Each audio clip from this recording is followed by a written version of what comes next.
ever been to Collinston, Louisiana before? No. Small town. What, like 300-something population? I guarantee you everybody there knows everybody else and their business and everything about them. On August the 27th, 2006, 67-year-old Mattie Williams was not answering her telephone, and that caused her children to call the police.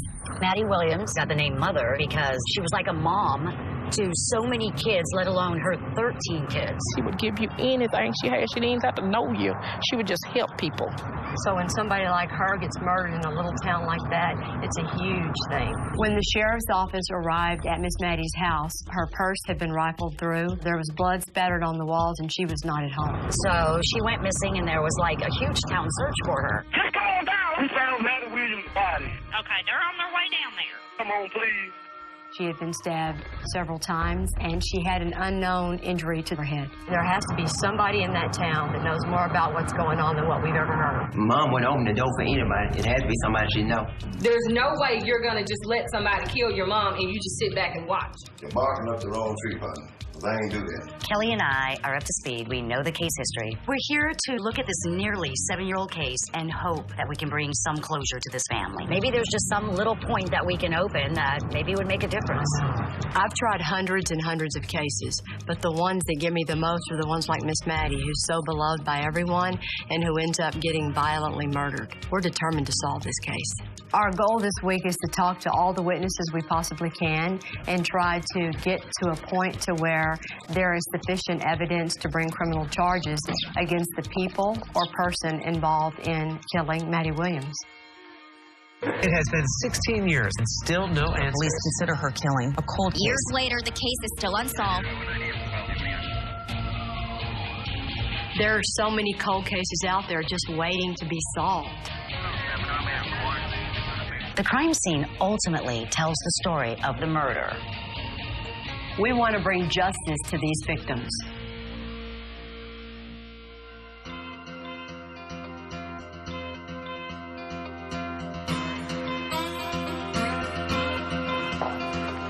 Hi. Terry. Yolanda McClary. Nice to meet you. Hey, Terry, I'm Kelly. It's nice to meet you. Hi, Kelly. I'm happy to meet y'all. This has been bugging us for a long time. We could really use some help. I'd like to introduce you to Chief Randy Chapman and Sheriff Mike Tuck. Nice to meet y'all. We're glad to have y'all. Thank y'all for coming. Nice to meet you. You know, I knew Miss Mattie all my life. She lived just right up the road from me. I used to be over her house playing with her kids when I was little. What was the town like when it happened, her funeral and all that? It was sad, very sad. I'm just real concerned if something don't shake out at this point that this thing may lay cold indefinitely. I think the problem with this case is that initially the investigators focused too much on what they didn't have, the murder weapon, fingerprints, or a strong witness, instead of focusing on what they do have, which are all these little pieces that if they developed them just a little bit further could get them just to where they need to be. I want to see everything you have because we want to download your brain into ours to make sure we know everything that you know. Okay. Honestly, in a case like this, the more minds at work, the better. Johnny Bonds and Armando Perez have over 40 years combined of murder investigation experience, and they are masters of interrogation. They've studied the case, and if anyone can get people to give up key information, it's going to be them. Johnny Bonds. Terry White. Terry, nice Glad to meet you, sir. Armando Perez, pleased to meet you, Terry White. Mattie Williams. She is what we call a totally innocent victim. I mean, she's just in her house minding her own business, and somebody comes in and kills her. I think in this case, you feel a little more driven to find the killers. We're assuming that the motive in this was robbery. I would agree with that. I agree with that, yeah. When you end up working cases like this, one where the victim's purse is lying on the floor with items from it scattered about, it's safe to say that it was probably a theft that resulted in murder. And I think also that that possibly there are going to be two suspects involved in this. Yeah, I think that you have two different knives involved. What actually killed her was 2 knife stabs to the side of her neck, cutting her 2 main arteries. Also, she had a lot of superficial cuts to her, but something hit her in the head, making very unusual marks. Not sure what that came from. Okay, so why don't we start talking about the suspects? From the beginning, Terry, who were y'all focusing on? A guy named Stanley Mitchell had been seen driving around her house, sitting in his car across the street in the days preceding. Our second suspect is Freddie Miller. The night of this homicide, some people saw these 2 men together just a couple of miles down the road. Also, the police chief, he had a confidential informant that told him that Stanley Mitchell and Freddie Miller had been talking about robbing someone just in the past few days before this crime. Renwick Jackson, suspect number 3, had known the victim. Inside the crime scene on Miss Mattie's kitchen table was a work check, pay stub made out to Renwick Jackson. Also, we had a statement that he had power washed his car. This is the Mitsubishi we're talking about. Right. That's so blatant. I mean, you go a 3-year-old car and you go open it up and take a power washer on the interior. Which makes him a pretty good suspect. Yeah. Moving forward, we have a number of things we need to figure out. How was Miss Mattie killed, and what was that mysterious wound on her head? We want to talk to the witnesses to see if they have any new information. And we want to look at our suspect list to see if there's anybody else we need to add. And finally, we want to see whether or not any of our evidence comes back with DNA on it. Well, I think the first thing we have to do is go meet the family. Yeah.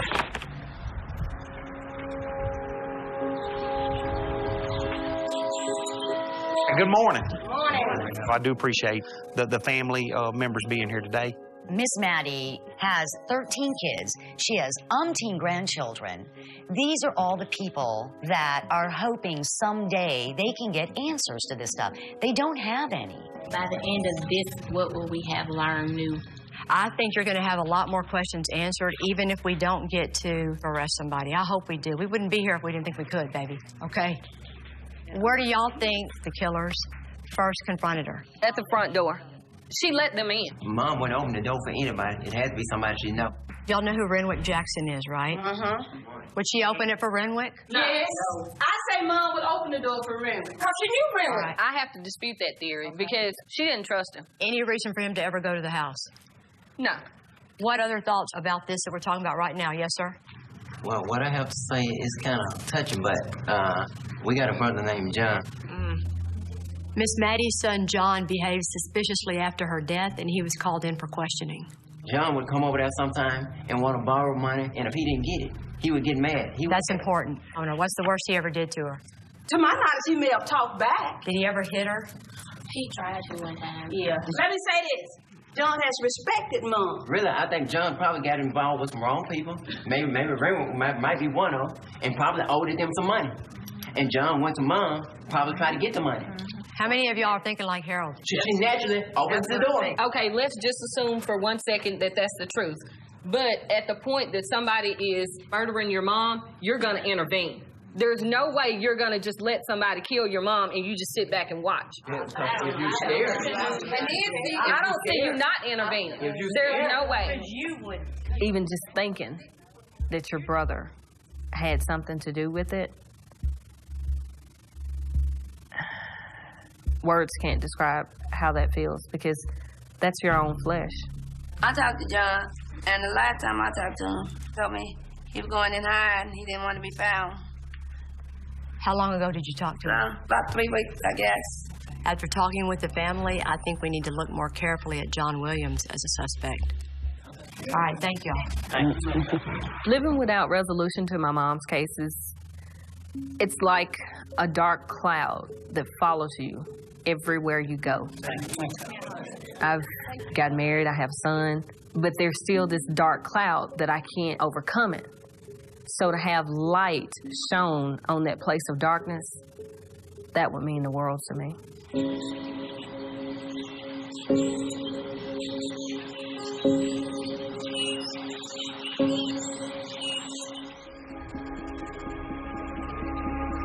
If you're working on a cold case in a big city, you can take your time going to the crime scene because word's not going to get out that you've reopened the case by going out there. If you're in a small town, the whole dynamic changes. And you only have a limited window where you can try and probe for new information. This is the house. Before we can determine who committed this crime, we have to determine what happened, where it happened, and how it happened.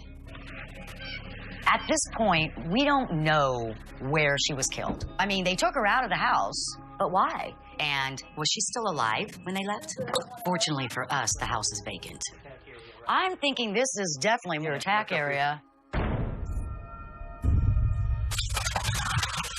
Since the fingerprints in this case are inconclusive, Money was hidden in this closet. we're going to need to follow the blood trail from this crime scene to piece this together. This room had nothing in it. No blood drops, no nothing. Now, we didn't see any blood in here that I recall. How much blood did the towel have? Not that. It's not that bloody. So they're kind of taking her this way. Yeah. Tell me what y'all are thinking. She left here alive. She left here alive and probably conscious. The stabbing in the neck, she would have been like a hose squirting water. That didn't happen at the scene. It had to happen somewhere else.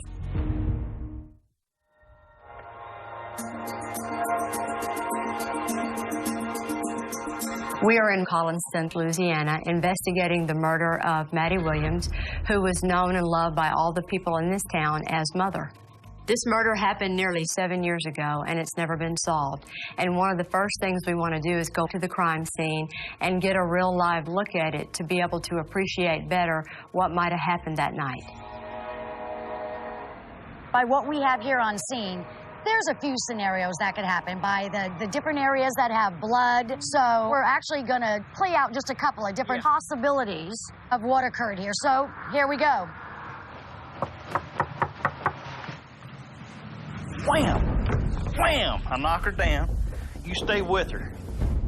So we got a lot of blood here. We got the towel here. They grab her purse, turn her purse inside out.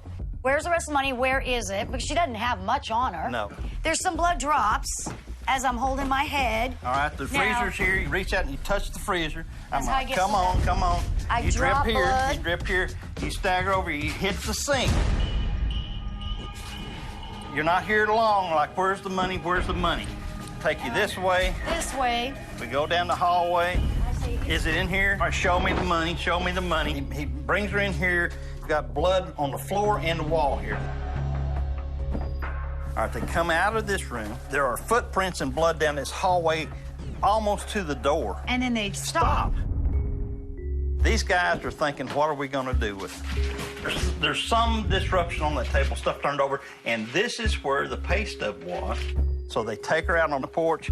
There's more blood here, and there's more blood right here on the porch. They let her sit down right here.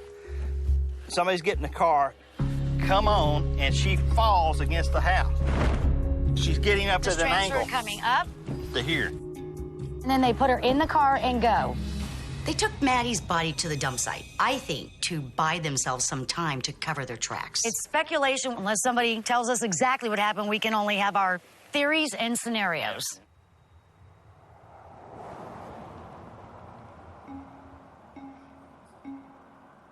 Now that we know that the murder part did not happen at the home, It's only just a very short distance up this road. we are headed to the piece of property where Miss Mattie's body was found. This field is 4 miles from Miss Mattie's house. When she was brought here, she was still alive. I can't even imagine what went through her head those last moments that she was alive. So, Terry, at the time, this didn't exist, right? It was all brush. Through here was that tall grass in a big area. Stanley Mitchell's father and uncle were overseeing this property. Stanley Mitchell just lived how far up the road? 3/10 of a mile from here. North of here. Right. Okay. Over there in that area. She was right at the edge of the woods. When you got here and saw the body, she was laying face down, is that correct? She was laying face down. She was stabbed there and fell down. We'd have more blood on her left side. Do you remember how much blood was under her body when they rolled her? What I remember was a pretty good-sized spot. There's enough blood to her body that the fatal wounds could have been delivered right there where they found the body. I agree with you. We got our facts together to be able to answer the what, where, and how. But now we need to concentrate on the who.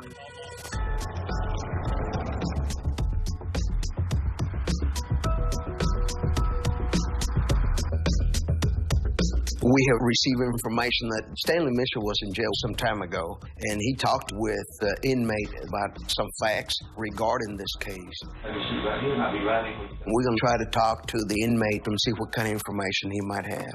During your incarceration, did you have an opportunity to talk to Stanley Mitchell about the homicide of Miss Mattie Williams? Yes, I did. He was trying to fight him off or whatever, and he hit her.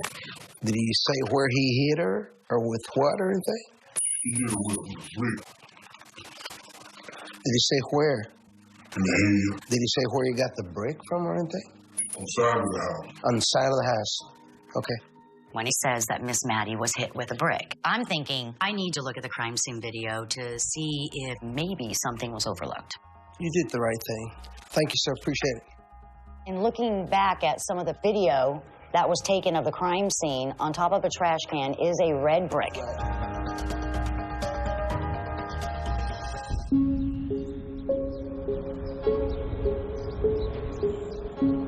Hearing from our confidential informant that Stanley hit Miss Mattie in the head with a brick, and after reviewing the tape and seeing that there was a brick on scene, I think that we need to go back to the crime scene. There was a large green garbage can that sat right here, and the brick was sitting on top of the garbage can. Is this it? And that looks like the exact same brick. That's what we were just saying. Is this the brick? Did they maybe just set it? Look at the notch coming through. You think there's any chance of finding anything on it 7 years later, when it's been outside? Well, you never know, but the thing about it is, man, it looks identical to the one. It looks identical to the one in the picture. Why would they throw it away? They wouldn't know to. They wouldn't know to throw it away. I'm just looking, I'm like, that's impossible. Here, in plain day, is the brick. What are the chances of that happening? Oh, my God. Yeah, buddy.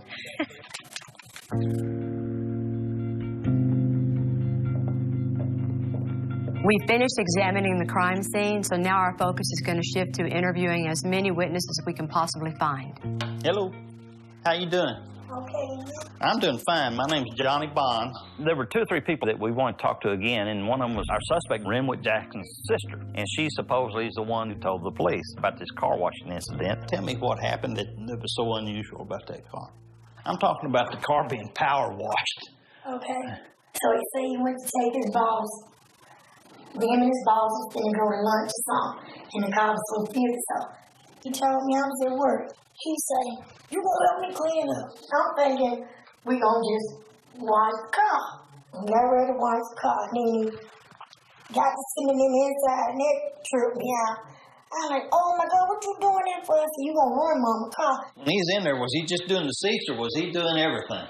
He just crazy doing it. The ceiling and all that nut did everything. And then I say, "Forget this. No more. I ain't doing it." Have you ever talked to Renwick about this murder case? When we was washing the car, and I say, what was going on? You know, like that. I say, you act like you done killed that lady. You know, like that. Yeah. He said, I ain't killed nobody. I said, oh, So you had your suspicions? well, I didn't want to do all that. Renwick Jackson, he's power washing a car to do what? Get rid of the evidence in it. Get rid of any blood or anything else. So my strongest suspect right now would be Renwick Jackson.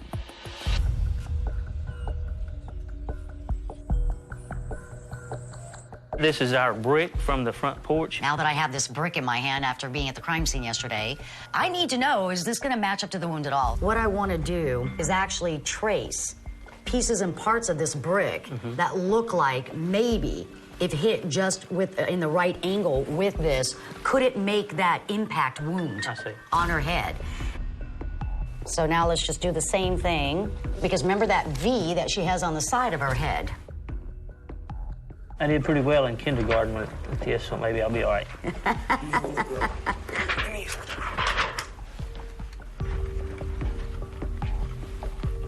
What's even more funky is how this comes out and then goes back up. Well, this comes out and then goes back up. Look at this.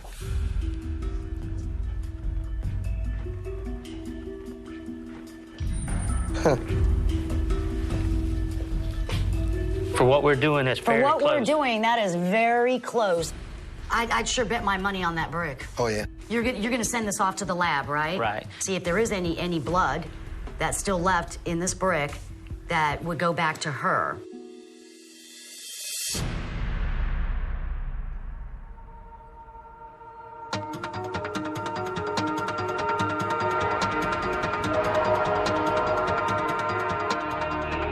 Today is the big day on our evidence. Are you excited?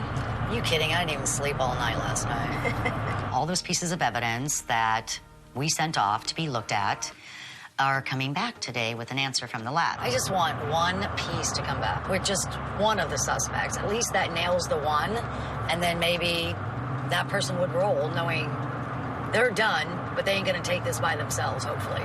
You know what would be beautiful? If something comes back to Freddie. I know, since he's the one that we have the least on right now. And still frustrating is the fact that we can't decide on John. You know, to tell the family the answer to their biggest question.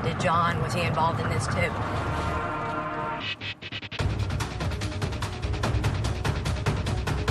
This may be the office right here. Renwick told us that he was at work the day Miss Mattie's body was found. We're going to talk to him about that and also see what information he has about his car. You remember he was driving his mother's Mitsubishi Galant. I recall him driving. Right. Did you ever ride in that car? No. Him and his boss was finna go to lunch or something, and the car was so filthy, so. Did you ever make any comments about the condition of the car or say anything about it being dirty? Not that I can recall. Ms. Mattie Williams' body was discovered on August the 28th, and one of the things I want to clear up the best we can is whether or not Renwick was at work for you that day. It appears we didn't do anything, and we had put Renwick on like a salary. So he got a check for that week, but we didn't have any timesheets for that week. Okay.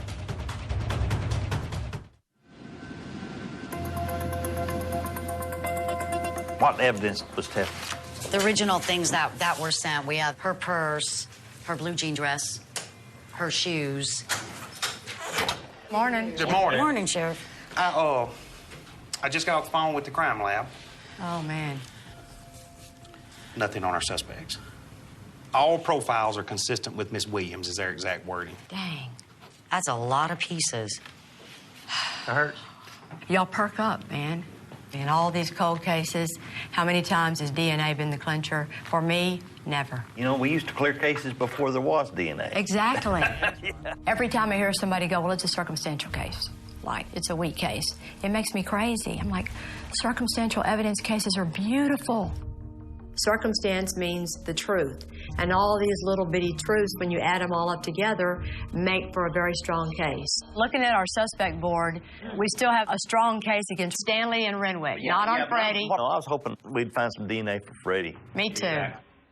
Let's go to work. All right, let's go to work. Yeah, just have to sit back here.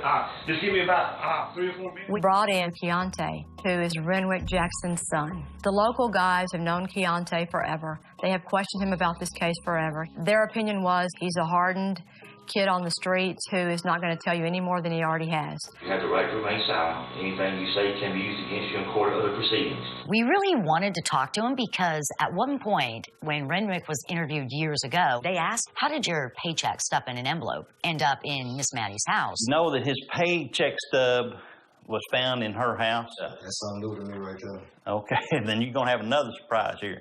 The reason he read you your rights is because your father, he said that maybe my son, Keontae, put that there because he's mad at me because I don't like his friends.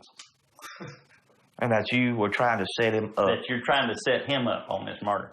No, I have nothing to do with that name. Put it on. You know your dad's a prime suspect in this murder. I already know. You think he did? Yeah. You do think he did? Yeah. Okay. Johnny talked to him respectfully, like a man, and gave him the opportunity to tell for the first time what he knew. And I think that when Johnny went in there with that new approach, we saw a new Keontae. And when he was talking, I started feeling good about the case. Who else you think was with him? He didn't do it by himself. And I know Stanley Mitchell for sure knows about that spot. You know John Williams? John? Yeah. I think the boys did it, and they probably just threatened John. Talking about your dad and Stanley. They could have gotten him and went to his mama's house.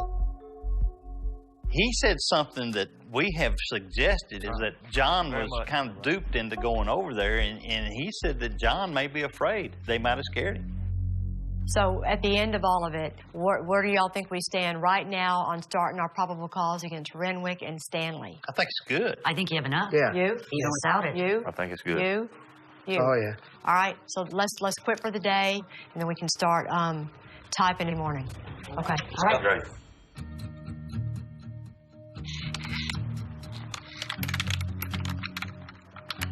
In order to arrest somebody for a felony offense of murder, you have to have what's called probable cause. It's a higher standard than 50-50, which is more likely than not. It is not beyond a reasonable doubt, which is what you need to convict somebody. It's somewhere in between. We had enough probable cause to type up warrants for Renwick Jackson and for Stanley Mitchell. Stanley Mitchell was seen watching Miss Mattie's house in the days and the week preceding the murder. And we know that Stanley Mitchell worked on the property where her body was found. You have this confidential informant saying Stanley Mitchell killed that old lady in Collinston with a brick. Did he say where he got the brick from? I'm sorry now. Seeing that brick that is consistent with this curved kind of injury is corroborating evidence of what the CI told us. Against Renwick Jackson, we have the fact that he was known to hang around with Stanley Mitchell, that during the days following Miss Mattie's murder, he had gone and power washed his car. He's just crazy doing it. The ceiling and everything. His paycheck stub was found in Miss Mattie's house. And finally, Renwick's boss confirmed that he lied about being at work the day he said he was when Miss Maddie was found. We didn't have any timesheets for that week. While we may not have enough on Freddie Miller or John Williams, I feel confident that there's enough evidence against Renwick Jackson and Stanley Mitchell for the DA to feel justified in issuing a warrant for their arrest.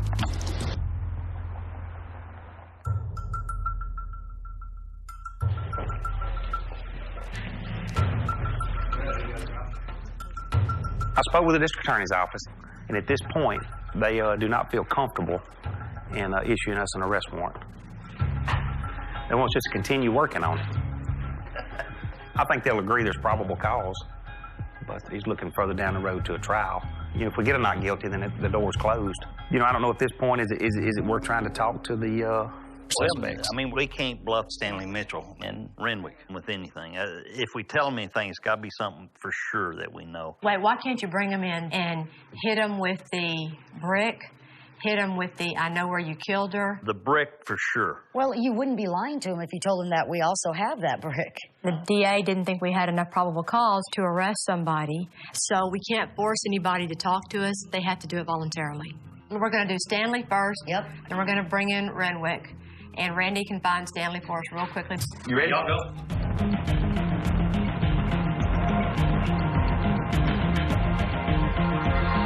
What's going on, Dan? Yeah, we need to talk to him. Now, Stanley must think he's got it all figured out because he came down here to talk to us voluntarily in 30 minutes.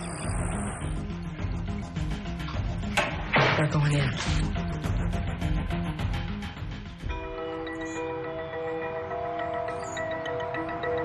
Stanley Mitchell is a top suspect in the murder of Mattie Williams. He's agreed to talk to us probably because in 7 years no one's been able to break him. But this time we're armed with new information about the brick he used to hit Miss Mattie. We'll see if that gets him talking to Johnny.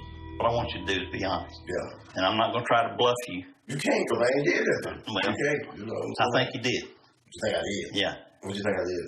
I think you killed Mattie Williams. Okay, cut it out. Don't do that. We know that there's more than one person did this. You're barking up the wrong tree, partner. Because I ain't do that. That's the only God truth, man. I would not hurt them with nobody old, period. No. I love old people to the fullest. I help old people. He wasn't going to give an inch.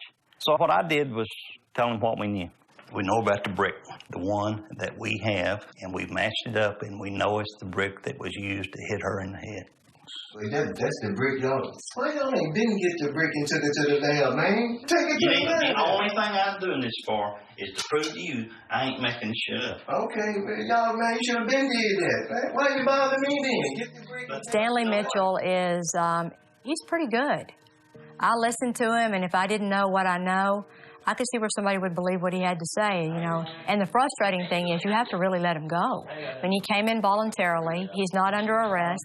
When we were done with him, we had to let him go. He's hard as a brick wall, and that's what I told you from the beginning. He's going to be the hard one. Renwick, on the other hand, is going to be just a little bit softer. Y'all two are going. Okay, I'm going to be back in. How come I always got to be good? You going to be back in? No. Okay. We'll see right over there. This was it. Renwick Jackson is our last shot to do something with the case. The DA doesn't think we have enough. You have the right to talk to a lawyer for advice before I ask you any questions to have that lawyer read during questioning. Our last avenue to get there is Renwick Jackson. You're a suspect, you know that. Well, I hope you get to the truth. I'm trying to figure out why your pay stub was at her house. I don't know how my check stub got there. I think someone got my check stub. I know how all this started.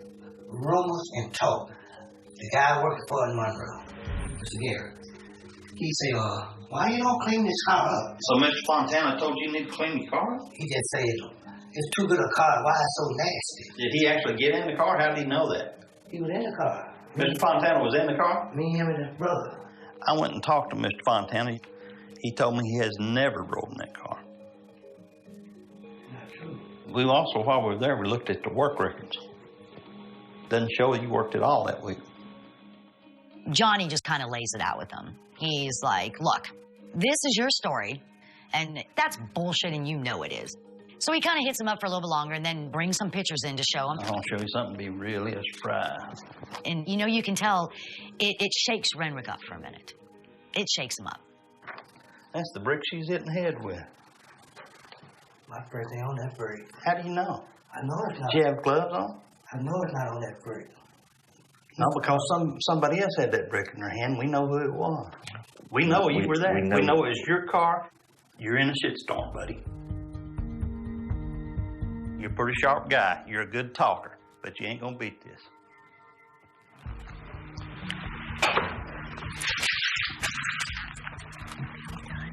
Yeah, pretty much. I'm feeling sick to my stomach because if Renwick Jackson doesn't talk, then we're done. There's nobody else left to talk to. There's nothing left to do. There's nothing left to check on. There's nothing left to test. We're done. I don't think I'm effective anymore. Is there anything y'all could think of we haven't covered? I'd like to make a stab at it if we can get through. Okay, all right. Johnny Bonds was very aggressive with Renwick, and Renwick was upset. When we work homicides, my role is to go in there and be the nice guy. Are you ready? Short and sweet. I don't want to push Renwick at the edge, because if he gets to the point and said, hey, I want my attorney, that's it. You have to set it down. You want something to drink? Coke or anything? You what? You're a little upset? Yeah, I don't blame you. Listen, I've seen many a man go to jail and end up dying there. What I'm trying to do is make you realize, in my experience, okay, if you end up cooperating, it will be a lot better for you. I'm giving you an out here. I'm giving you the opportunity to help yourself. If I talk, I can walk out here tonight.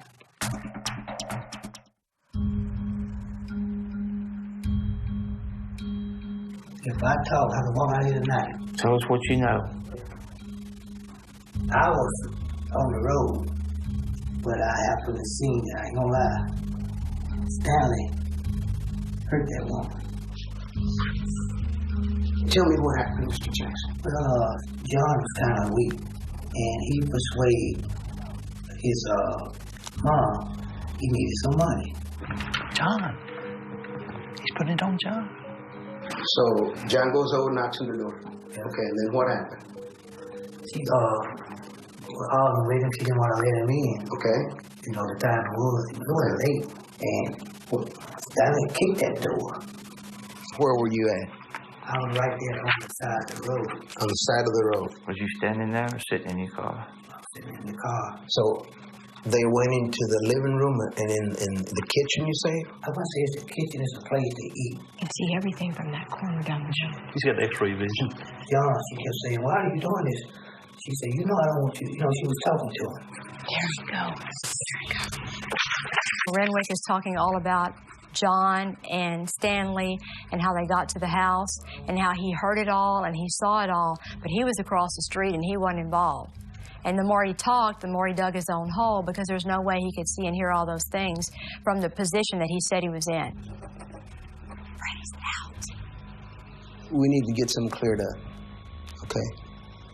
We know that she was placed in your car. And we know that she was placed in your car because you end up taking it to a car wash and trying to get it cleaned up.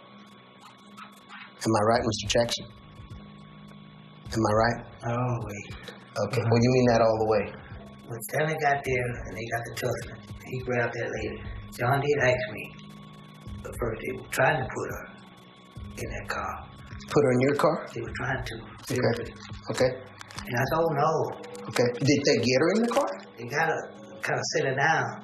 Okay, so they did get her in your car. That's the truth. Okay. So that's the reason you pressure washed the car on the inside, is that correct? Yes, sir.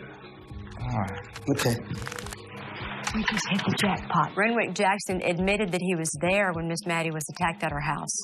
He admitted that Stanley Mitchell and John Williams were there with him. And he finally admitted that the reason why he pressure washed his car is because they put Miss Mattie in his car. But he won't go any further than that. He won't admit that he killed her. He won't admit that he was inside her house. But the point is, he's now changed his story. He's admitted he was there, and that ought to be enough for the DA to believe there's probable cause to arrest Renwick for the murder of Miss Mattie. What you're telling me is he's saying he saw things that happened inside the house, and where he put himself, there's no way that could have happened. Yes, sir, that's correct. Go ahead and arrest him. All right, sir. Thank you very much. Man, great job, you two, on the interview. Super job. You don't give up. You don't give up on homicide. You know, you got to keep on trying. So at this time, you're under arrest for second-degree murder and conspiracy to commit second-degree murder.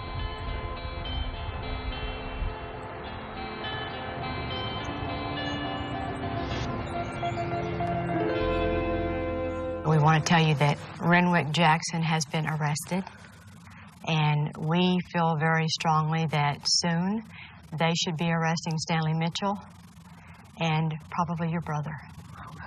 And all the things that y'all thought about how your mom opened the door and how he got in, you were right. Right now, I'm just thinking about what her last moments must have been like. And it's hard to imagine that anybody would want to do that to her, especially her own son.